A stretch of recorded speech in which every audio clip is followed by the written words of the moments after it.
meeting to order. Please stand. Join me in the Pledge of Allegiance. Pledge allegiance to the flag of the United States of America and to the republic for which it stands, one nation, under God, indivisible, with liberty and justice for all.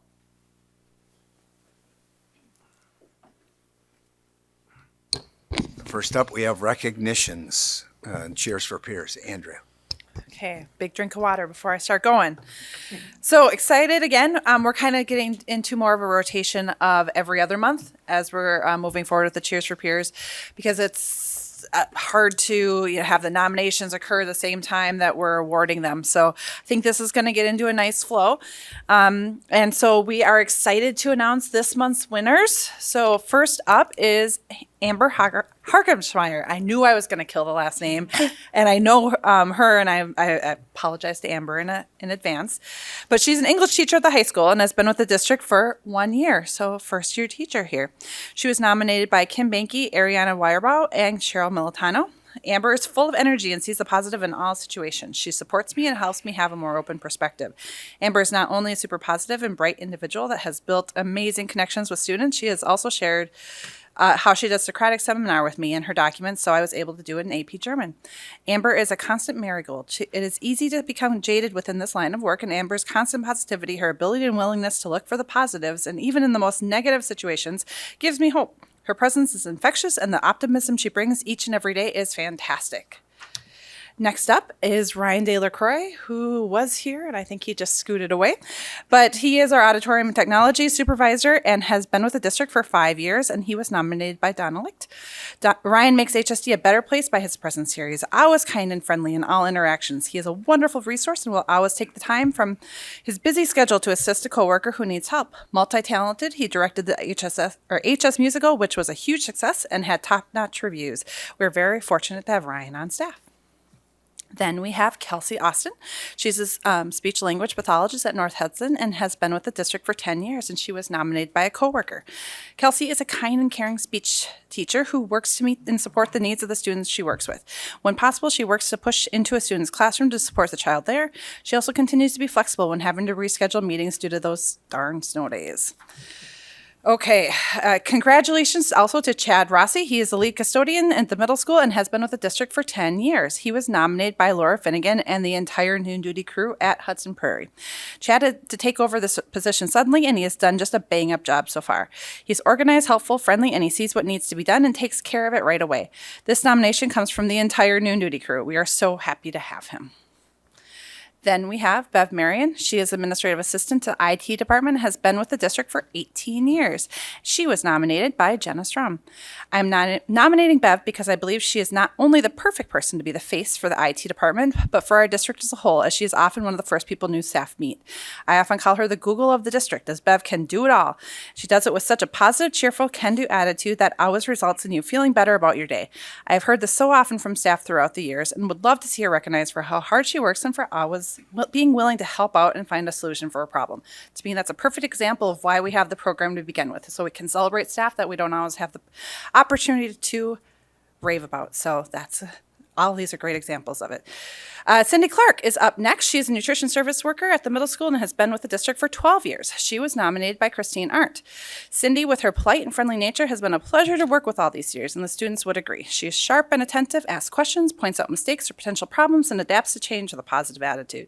Cindy is an asset to her kitchen because she is flexible, willing to learn new things by embracing the challenges, and unafraid of the hard work that may be attached. As a result, she has grown 10 feet tall with the experience she's gained. Thank you, Cindy, for being a wonderful team player and friend. Big breath. Now we have Kelly Heft. She is an administrative assistant at Rivercrest and has been with the district for 10 years. She was nominated by quite a few: Kate Barch, Corey Rogers, Veronica Guzman, Kim Larson, Rachel Miller, and Marnie Poquette. Kelly is an incredible asset to our Rivercrest community. She continually goes above and beyond to help our staff, students, and families get the information they need. She manages multiple tasks, huge responsibilities, and all the day-to-day operations of the office with such grace and proficiency. Kelly never hesitates to help more than is needed, and her kindness lights up our office.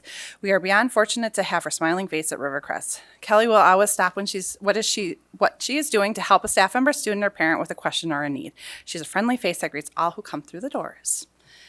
Then we have Brent Rivard. He is the lead custodian at Willow River and has been with the district for 7 years. He was nominated by Michelle Hagan. Parking at Willow River can be a challenge when there is snow. Well, even when there's not snow, it can be a challenge. But nevertheless, when you leave late, you will sometimes find your car completely plowed in. After a particularly snowy day, I was not dressed for the weather and dreaded trying to get my car out of the snowbank. It was a pleasant surprise to find my car completely shoveled out with a path to my car door.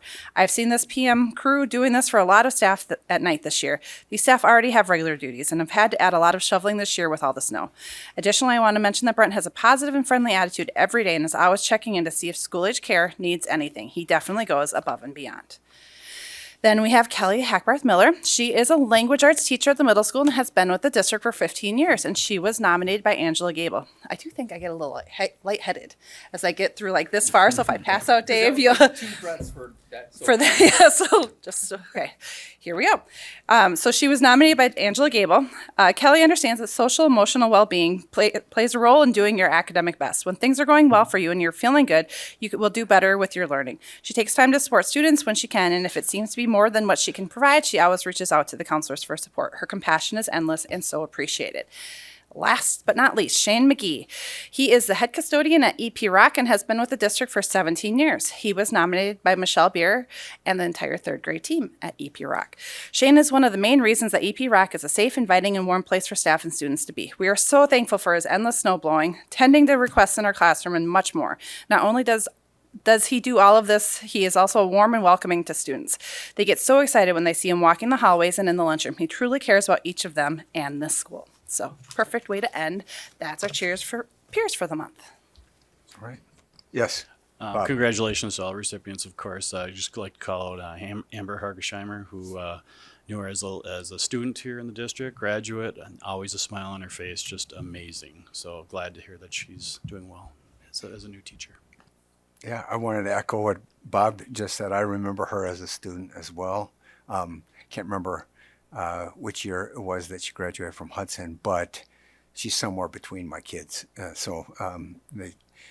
Anyway, it was good to see that we have folks becoming staff that graduated from our high school, and not to slight the others, because it's also great to see the diversity of positions that people recognize are vital to providing the education we can do. It's not just certified staff, but everybody. So, anyone else?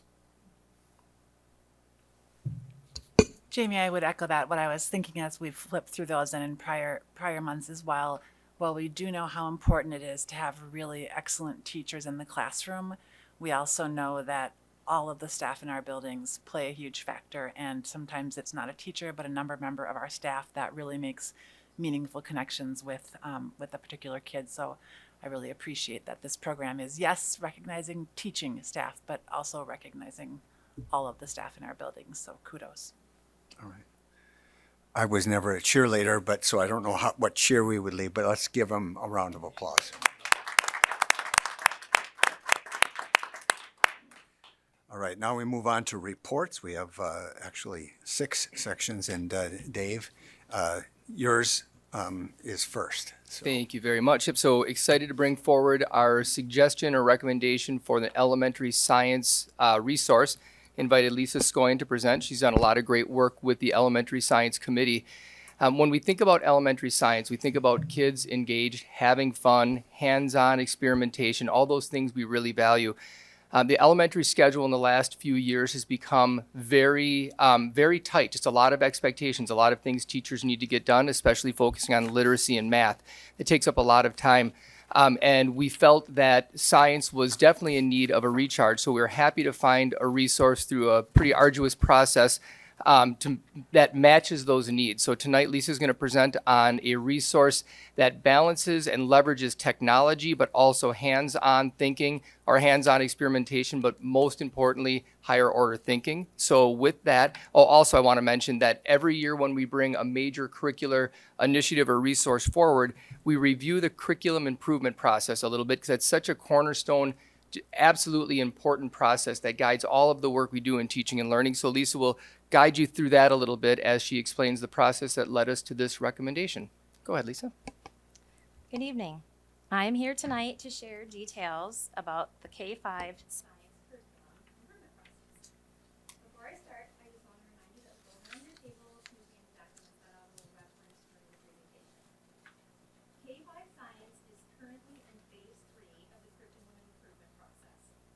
blue handout in your folder outlines the 7 questions and outcomes of each phase. In phase 3, we focus on learning experiences. One of the items of this phase is the selection of resources, which will be the basis for my presentation tonight. Last fall, Teaching and Learning invited. Excuse me, is your microphone up? Yep. It should be. So. Okay, Are we good. good? Yeah, it should be up Okay. instead of down. Okay. Yeah. And sometimes we have to speak abnormally close to the microphone in order for it to be picked up. But, Are we good? all right.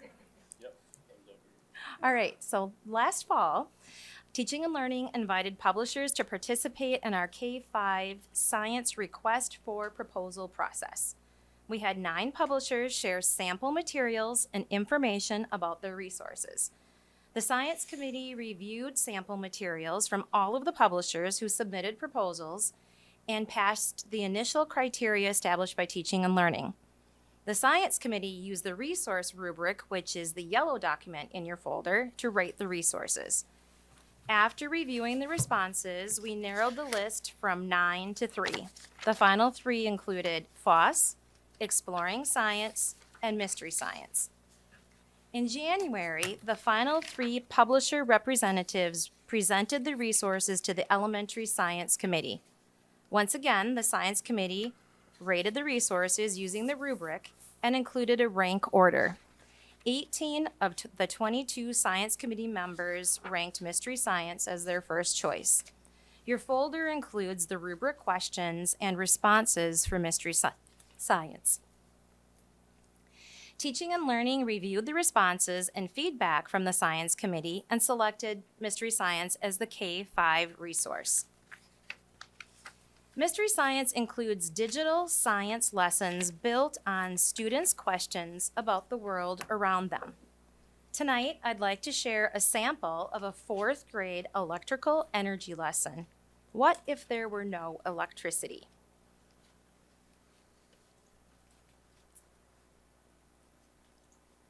Hi, it's Doug. Wait, don't touch that. You've heard that before. This is the thing we're all told from the time we can first walk. Don't touch that outlet. It's dangerous. Don't stick anything in that outlet. Well, okay, except for things that are supposed to be plugged into it. Even then, the first time a kid learns to plug something in properly, parents often feel nervous about it. It's true, there's danger with electricity. You could get really hurt if you messed with an outlet. You could get electrocuted. But the danger of electricity also makes it mysterious, doesn't it? Like, what's back there behind the outlet?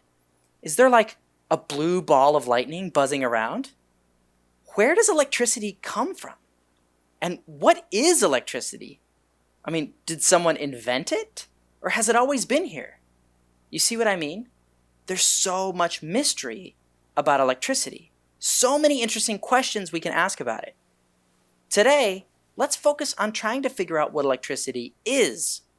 In order to find out, we have to know more about what electricity does. There's no better way to appreciate what electricity can do than a power outage. You ever had that happen? Sometimes it happens when a storm knocks down an electrical power line. You might be at home, or maybe you're out shopping, and suddenly, the lights are flickering and the power goes out. Now, how is your life different when there's a power outage? Take a moment now and think about what kinds of things you lose the ability to do. Think about all the things that stop working when the power goes out.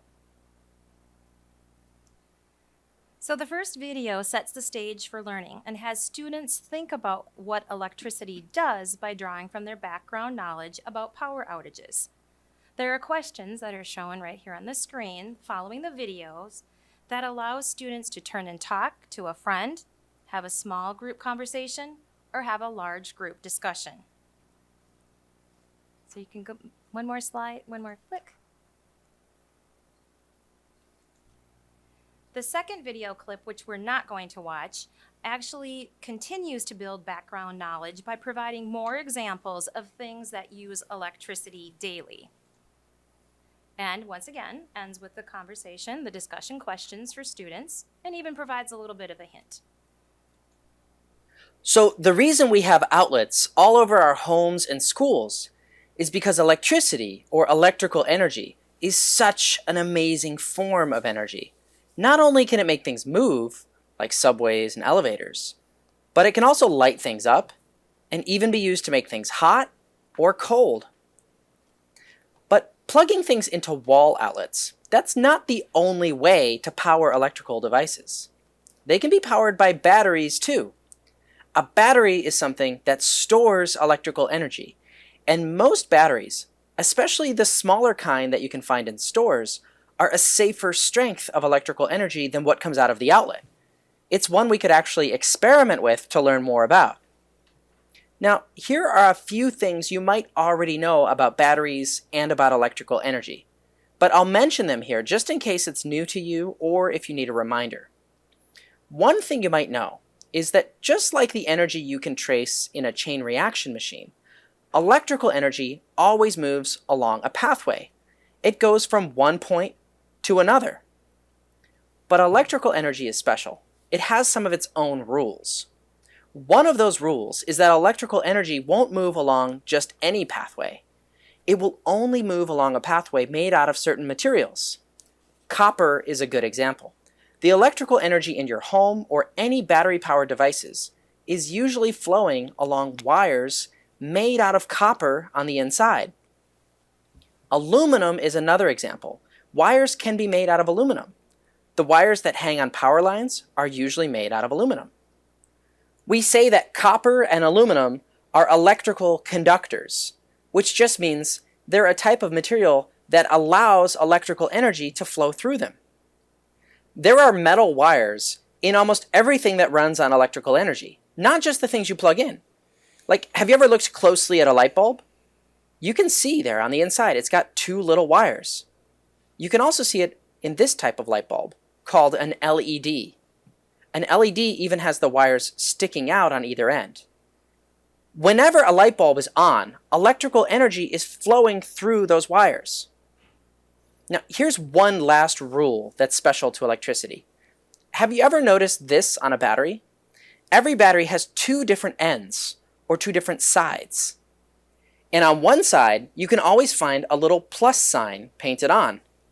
Sometimes on the other side, you'll see a negative sign. You see that? Whenever you hook a wire up to a battery, you give it a path, and electrical energy always flows from the negative side of the battery to the positive side of the battery. But until you give it a path, the electrical energy stays inside the battery. So those are the rules. Electrical energy needs a path. The path has to be made out of material like copper or aluminum. And in a battery, the electrical energy flows along the path from negative to positive. Now, let's put some of this knowledge to use and investigate something. It's time for today's activity. So the video that you just watched is the focus part of the lesson, which provides the information for students to complete the activity. In this activity, Build a Flashlight, students investigate how electrical energy requires a circuit, and they make mini flashlights from LEDs, button batteries, and strips of aluminum foil. Then the lesson ends with a review of the concepts and more questions for students to think about. So now that we've selected a resource, the final steps for the science committee members include a development of our scope and sequence, development of assessments, and the fine-tooth comb review for bias. Does anybody have any questions? Before questions, just a few comments. First of all, thank you, Lisa, very much for the work that you've done, and a big thanks to the committee. They've done outstanding work to get us here. Lisa and I had the opportunity at one of our schools to watch a teacher that was piloting this program. When Mystery Science Doug came on the screen, they were so excited. They were ready. They're like, okay, now we know it's science time. So to see the level of engagement with the kids is very exciting. That video component is really unique in that what it does, it allows the teacher not to focus on necessarily delivering that content, but working with small groups or working with individuals, making sure everyone's engaged and answering any questions if there's confusion. And then it always leads to that hands-on experiment of some sort. So we're really excited to see where this can go and look forward to the next step. So now you can ask questions. Okay, Molly? I wish I had had this when I was in school. So much fun. I was wondering, because it has the video component to it, how does that make it for if a kid misses a few days because they're sick or something? Is it maybe easier for them to catch up, or can they watch videos at home to kind of keep up with their classwork? How does that work? I think that's a really good question. I would think that when they would come back to school, because it is an online resource, that actually, they can just sit and they can pull up the video and they can watch what they've missed. Where sometimes when a student is sick at home and they miss instruction, it's hard to replicate that because the teacher's already taught the lesson, they've moved on and is teaching something else. So I think, I really didn't even think about that component, how great it would be for students to come back and be able to watch the lesson that they missed when they were home. Yeah, it seems so engaging. Like, I can totally see how kids would just love it. And it's presented in such a way that it's very accessible, for everybody. So thank you. Looks awesome. Yes, Heather, you had a question? Well, this makes me think of, I think maybe 2 years ago at the State School Board Convention, one of the keynotes, one of the phrases that stuck with me was that teachers are no longer charged with delivering content because the content is there. Teachers are charged with delivering experiences. And so I really appreciate your comment about, because I can see how someone might watch this and go, well, then what do we need teachers for? Someone else, and that shift really in pedagogy and what our teachers are doing in classrooms, that yes, this video helps deliver the content so that the teacher can be really focusing on individualizing attention and instruction for kids or small groups related to that content. So I really appreciate that. The other thing I would just mention is I'm happy to hear that one of the considerations was hands-on experience. I still remember the day, shout out to North Hudson Elementary teacher Brian Burbach, that my 5th grader came home from the first day of class and said, "Mom, other kids were learning, we were blowing stuff up." So didn't realize that Brian actually was teaching something, but I think for so many kids, that hands-on component, that's where they put it all together. And so I'm really happy to hear that that's an integrated and a presumed part of the curriculum, is that they get kids doing things. So pleased to hear that. So thank you very much for all of your work on this. And your son is studying to be what type of engineer now? Well, he's studying to be an environmental engineer at UW-Madison. Thanks for asking, Bob. Yeah. No, great report. Thank you for that. I guess I was just curious, do we get that kind of consensus? You said 18 out of 22 made this resource the number one, or was their first choice. Do we see that often in the other disciplines? Often we do, actually, which is surprising. If you engage in the work, use the solid rubric that's aligned to our expectations, it tends to guide us in a direction where people can agree, but not always quite that much. So we're always pleased to see that, knowing that it's fun when you get to roll out something for teachers that they're excited about up front. Makes a difference. All right, thank you very much. Thank you. Thanks, Lisa.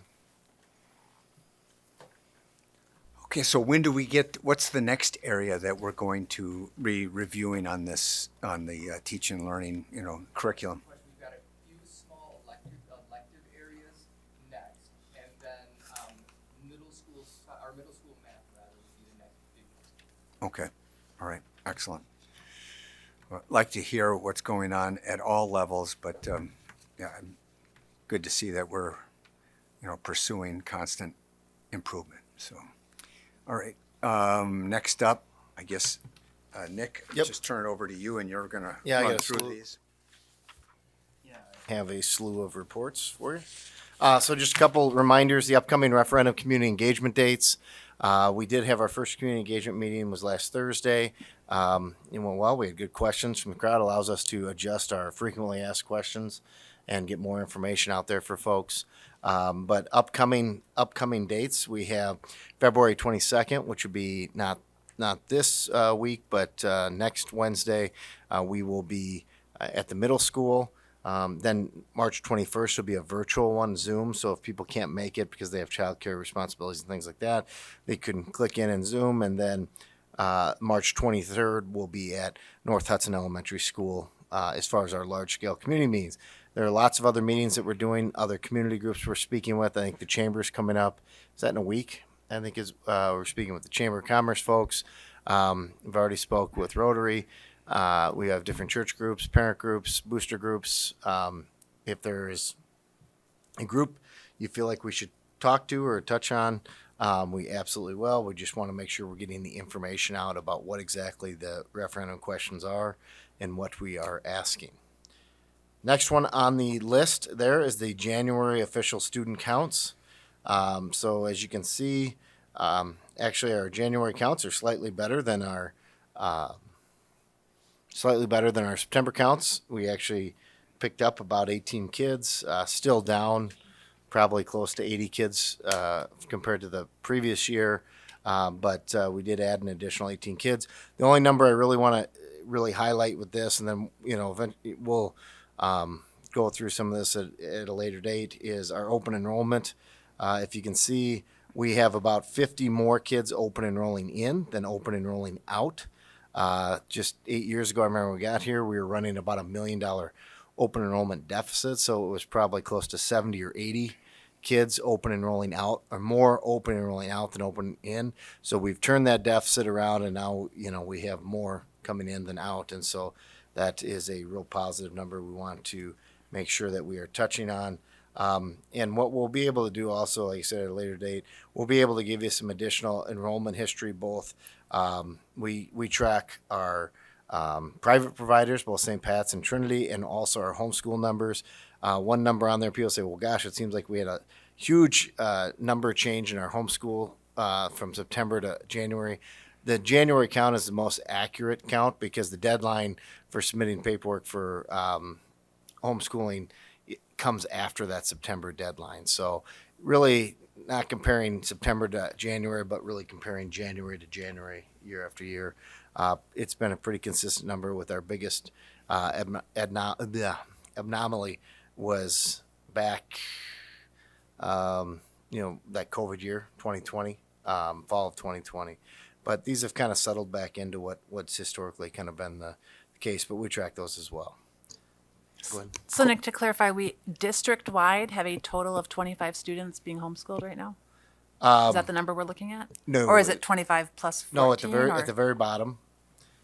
So down there, about 162 students homeschooling.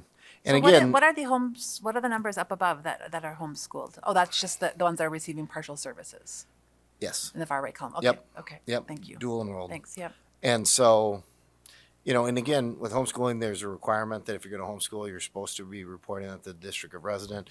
But if you were to have somebody move new to our district and they never register their kid and they just homeschool, it's more of an honor system or anything. But the expectation is that they do register. That's not our expectation, that's the state law. So, next one, just a reminder on the student registration, kindergarten and 4K. It is underway. It opened on Friday. Last Friday, we already have folks that are registering. The one thing we remind people is in order to register their kids for school, you need to have some type of proof of residency, immunization records, and then proof of birth, full name, things along those lines. So we just, in order to make sure that they're actual resident students in our district and that they meet the age requirements for enrollment into the district. When we started doing 4K, which was back in 2017, maybe, Dave, or was it 2018? 17 or 18, I can't remember which one. That really changed this process because kindergarten roundup was a bigger deal, and now because we have so many kids involved in our 4K programming, somewhere between, what'd you say, 83 and 4%? About 83% of our kids that are in our kindergarten class are usually accounted for in our 4K programming. So, so we have a pretty good handle of what's coming into our kindergarten classes based on the numbers for 4K. I was curious on the registration. If you had a parent that had, a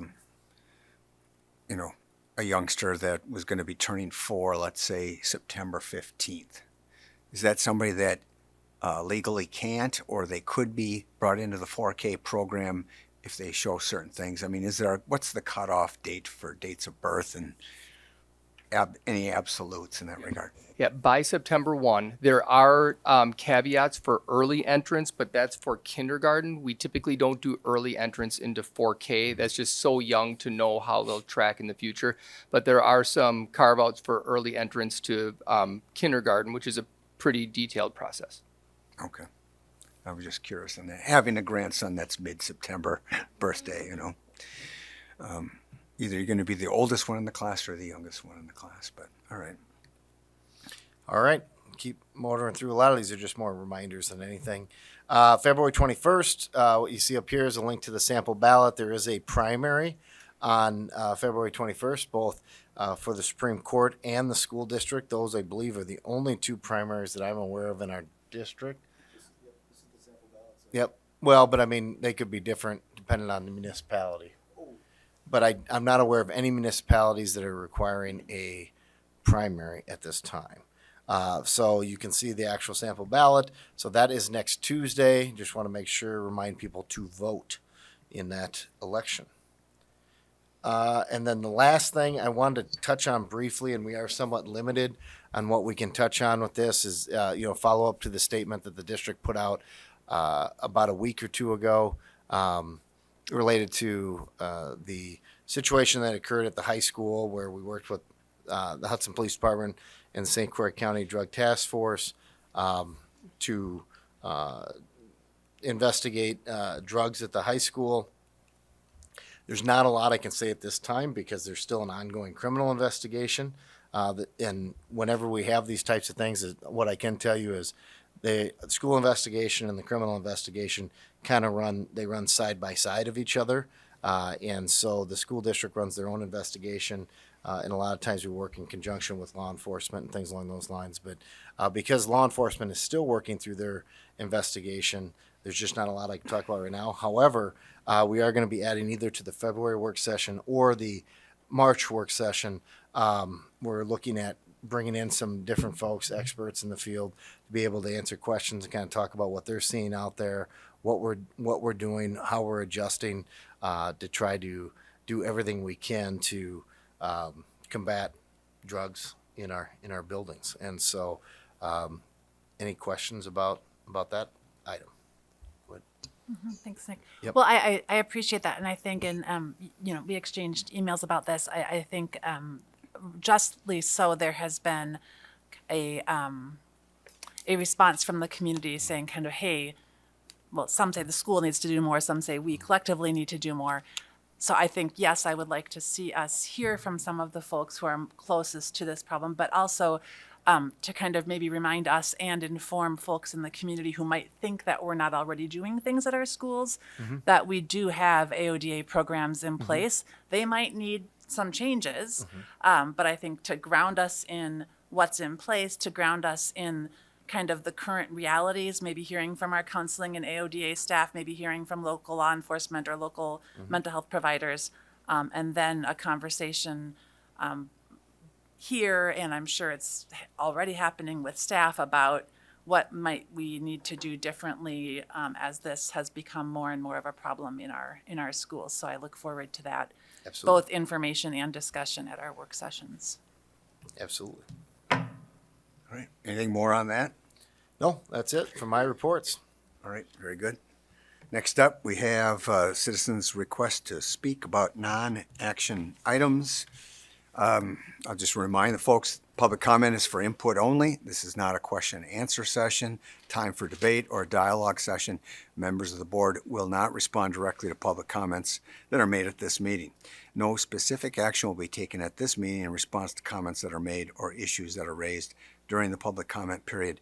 If the board determines that action is appropriate, the action will occur at future board meeting.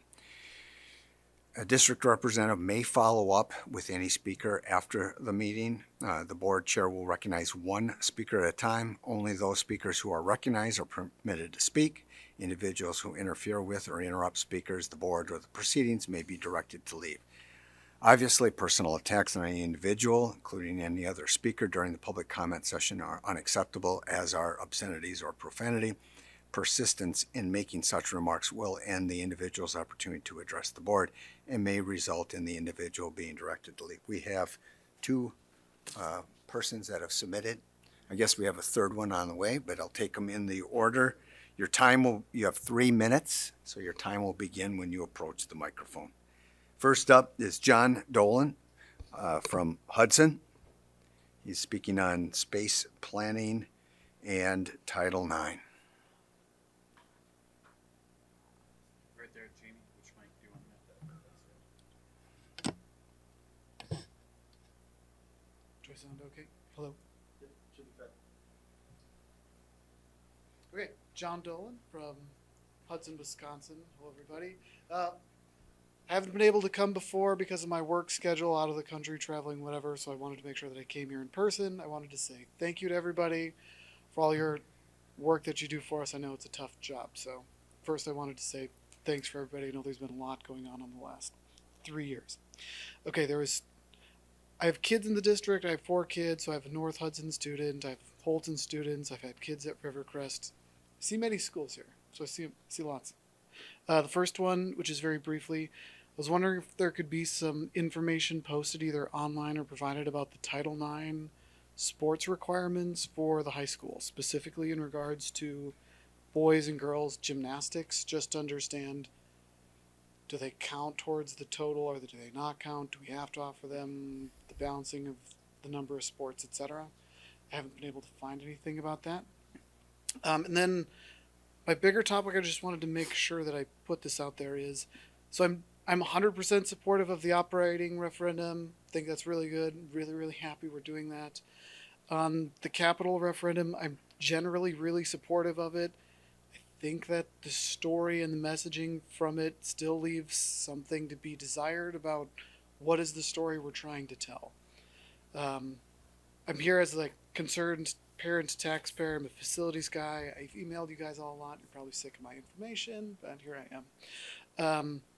The story of what's supposed to happen at North Hudson and why really hasn't been consistent. So I missed the community meeting, but I read through all the information, and the story has kind of changed on North Hudson from, hey, we need a new gym because of gymnastics, to now it's, hey, we need a new gym for gymnastics, and we're going to go build a new dedicated cafeteria space, and we're going to go build a library. So whereas one room used to be the cafeteria and the gym, now it's going to be new gym, new cafeteria space, a gymnastics gymnasium, and then a library. And it feels like you really wouldn't change one space into 4 unless there's other directions that are going on of like, hey, the district is growing, we need all this space, etc.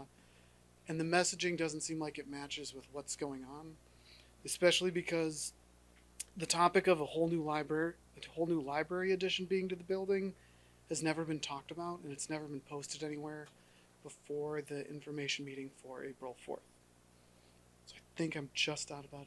I got 3 minutes, right? You have 10 seconds left. Okay, that's it. I'm glad I finished All right. on time. Thank you, everybody. Thank you.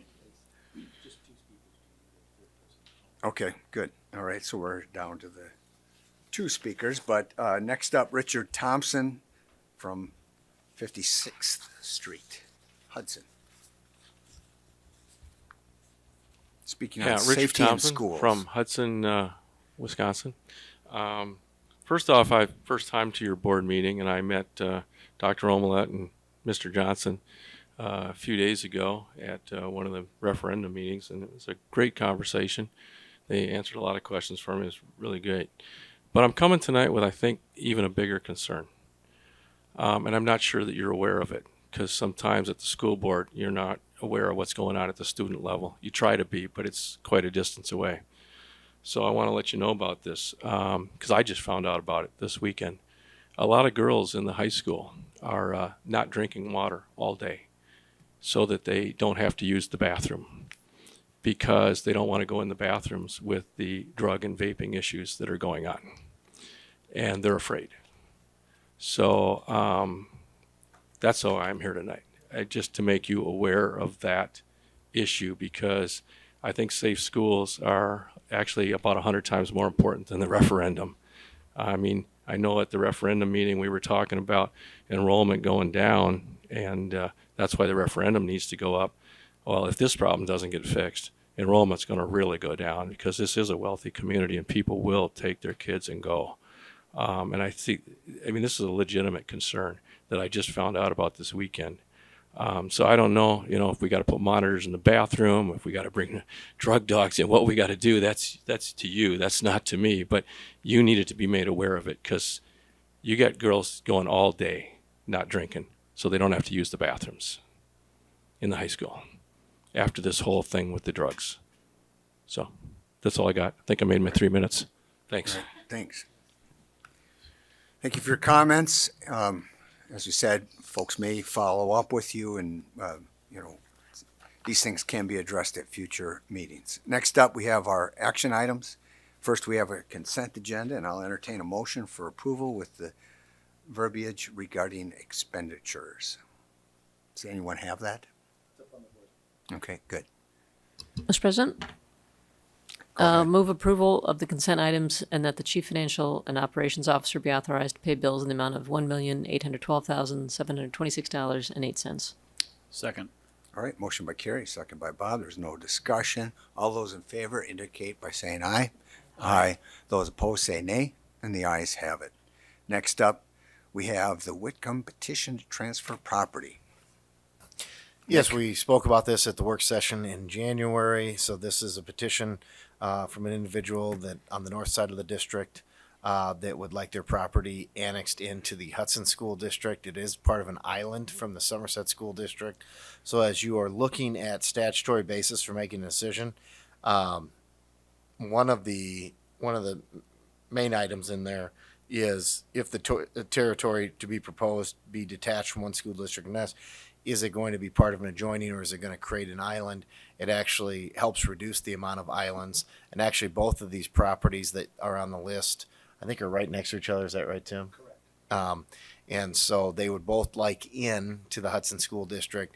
They are adjacent to the Hudson School District, and they would reduce the island that is currently out there trying to fill that in. So the residents, you can see the information, or the owners of the property, and they have submitted their applications. Again, you guys can accept the application to allow them into the district as far as the property to be transferred from the Somerset District to the Hudson School District. However, it is the sending district, or the district that would be losing the property, would also have to say, yes, we're okay with losing that property. And as we all know, rarely does that happen. And then if they say no, then the petitioners would have the ability to file an appeal, I believe, with the Department of Public Instruction to try to get the denial overruled. I would tell you the administration's recommendation for both of these parcels, because they fall along the same lines, is to allow them into the Hudson School District. Okay. Is there any questions regarding this? Do we have a motion?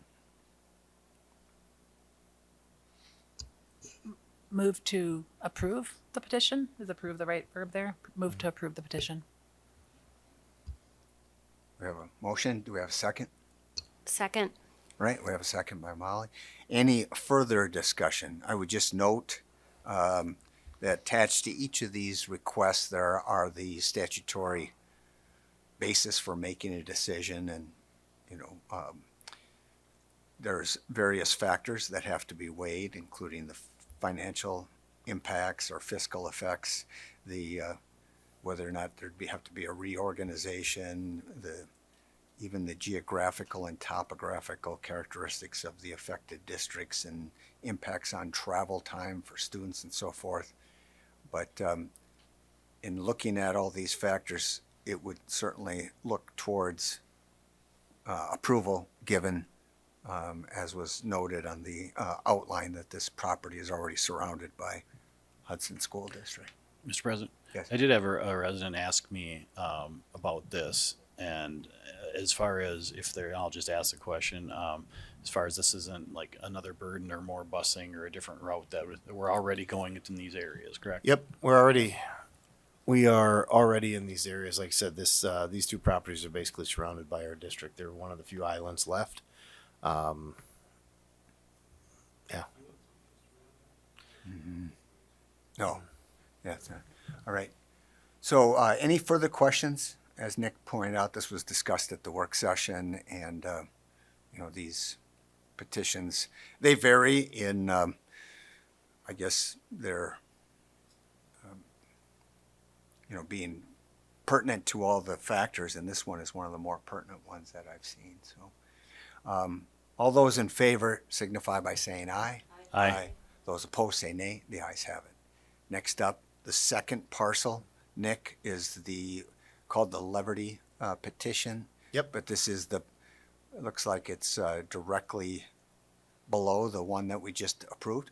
Correct. So for the same reasons that we just talked about, we are already running buses by that area. Neither of these two properties are going to have tremendous financial impact one way or the other as they sit.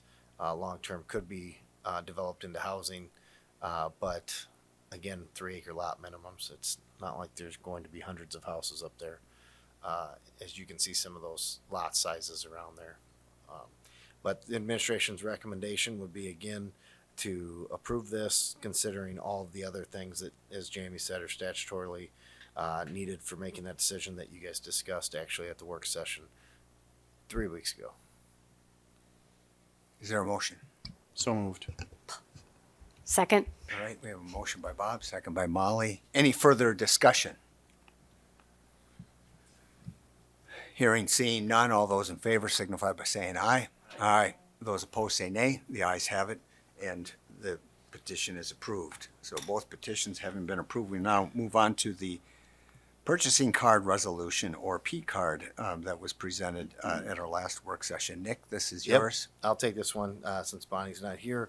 So P card, what it is, it's one of the things that's required for us to enroll in this program is the board has to make a resolution in order to enroll. This program is we have district held credit cards.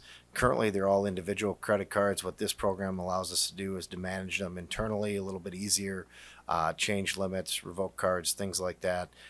Just making things a lot easier in how we handle district credit cards compared to what we've done in the past. There's also some level of rebate, I think, on all purchases.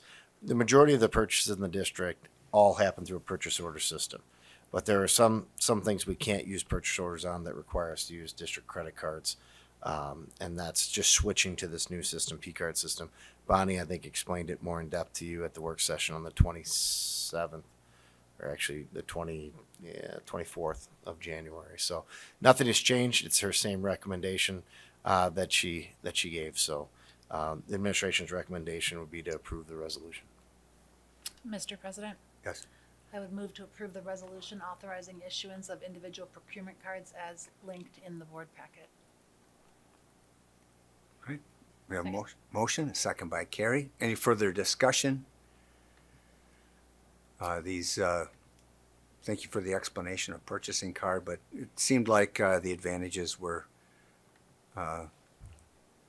definitely there. I would say outweighed, particularly to the tune of $12,000 estimated rebate. I guess it's better than paying something out, so getting something back. Any further questions or comments? Okay, all those in favor of the motion to approve the purchasing card resolution indicate aye. Aye. Those opposed say nay. The ayes have it.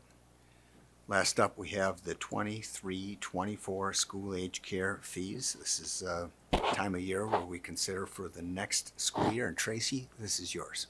Yes, so this is the same document that you reviewed at the board work session in January, so nothing has changed on this. And as stated in the document, we're looking at a nominal increase to cover inflation. And that increase is roughly about 5%. So our recommendation would be to approve the new fee structure. Okay. Mr. President, just maybe because it's not in this summary, thank you, we were able to review a longer document and have some conversation at the work session, but one of the things that you did share, Tracy, is that these are the full fees and that students who qualify for free and reduced lunch also have the ability to apply for and receive discounted fees for their school age care, correct? Correct.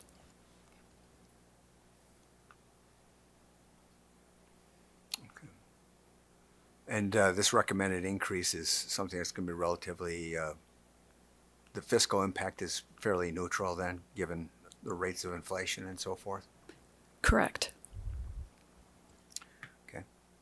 Any other questions? Otherwise, I'll entertain a motion to approve the various rates. I don't think the motion needs to specify every rate being approved, but we've got, As presented would be fine. yeah, we've got 8 different rates depending on, what program and so forth, but I think it's a motion to approve as presented is appropriate.